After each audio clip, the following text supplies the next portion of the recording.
अस्सलामुअलैकुम मुअज़्ज़ज़ व्यूअर, हकीम मोहम्मद सरवर आप लोगों की खिदमत में हाज़िर है आज की एक बहुत ही इन्फॉर्मेटिव वीडियो जिसमें हम बात करेंगे संग्रहणी के ऊपर। संग्रहणी क्या है, ये होती क्यों है और हम इसका इलाज जो है वो किस तरह से कर सकते हैं।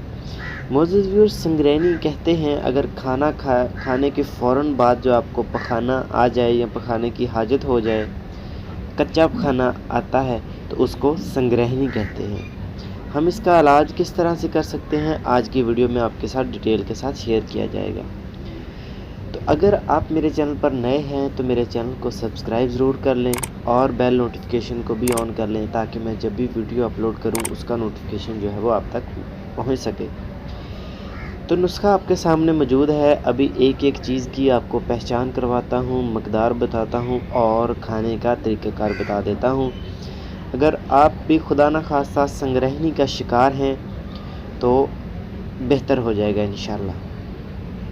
अगर आप पेचिस की किसी भी डॉक्टर के पास जाते हैं तो वो आपको पेचिस की दवाई देगा। आप पेचिस की दवाई जितनी मर्ज़ी खा लें आपको ये मसला हल नहीं होगा, क्योंकि ये पेचिस नहीं है, ये संग्रहणी इसको कहते हैं।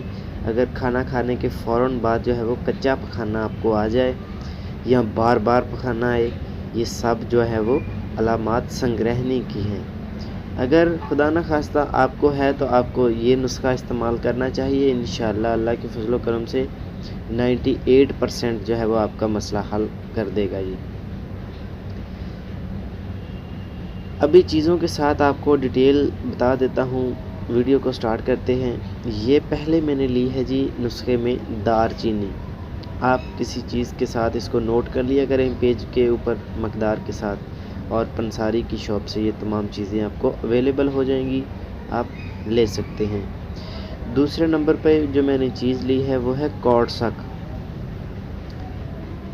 इसको कड़ा छाल भी बोलते हैं कई लोग, कड़ा छाल के नाम से भी मिल जाती है, और कौड़सक ये भी इसी का ही नाम है। आप पंसार की शॉप से बआसानी ले सकते हैं।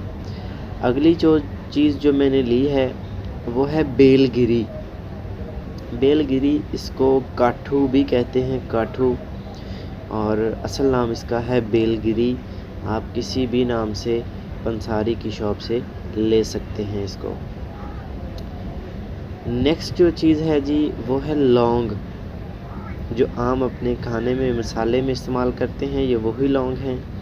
हमने लौंग इस्तेमाल करने हैं नुस्खे में। वीडियो को पूरा देख लिया करें क्योंकि ये छोटी सी वीडियो होती है तो इसमें मकदार और खाने का तरीका वगैरह समझाया होता है, तो वीडियो को स्किप ना किया करें। नेक्स्ट जो मैंने चीज़ ली है वो है बड़ी इलायची, इलायची कलां इसको भी कहते हैं। बड़ी इलायची हमने लेनी है, और ये जो नुस्खा है वो आप गर्मियों में भी इस्तेमाल कर सकते हैं और सर्दियों में भी इस्तेमाल कर सकते हैं। लास्ट जो मैंने ली है वो है जलवित्री। ये चेक कर लें जी, जलवित्री ये भी हम मसालों में खाने के लिए इस्तेमाल करते हैं, ये भी हम अपने नुस्खे में इस्तेमाल करेंगे। चीज़ें हो चुकी हैं मुकम्मल।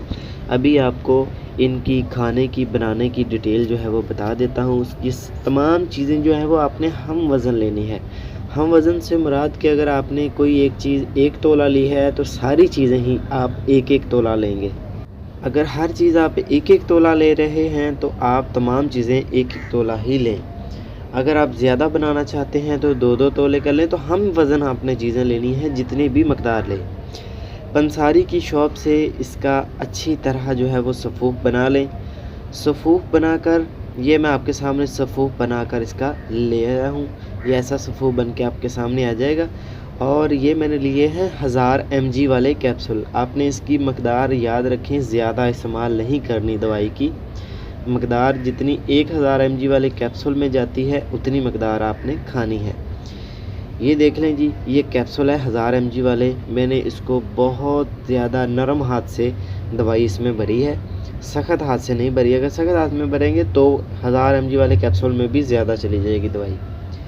तो ये आपने एक सुबह, एक दोपहर, एक शाम को खाना खाने के बाद गर्म पानी के साथ 1 कैप्सूल इस्तेमाल कर लेना है। 3 मरतबा दिन में इस्तेमाल करें। अगर आप वैसे खा सकते हैं तो वैसे खा लें, कोई मसला नहीं है, लेकिन वैसे खाने से जो है वो मकदार जो है दवाई की आगे पीछे थोड़ी हो सकती है। इसीलिए 1000 mg वाले कैप्सूल भरें, एक सुबह, दोपहर, शाम। इंशाल्लाह 1 हफ़्ते के अंदर आपका ये मसला हल हो जाएगा। वीडियो अच्छी लगी हो तो वीडियो को लाइक ज़रूर कर दें।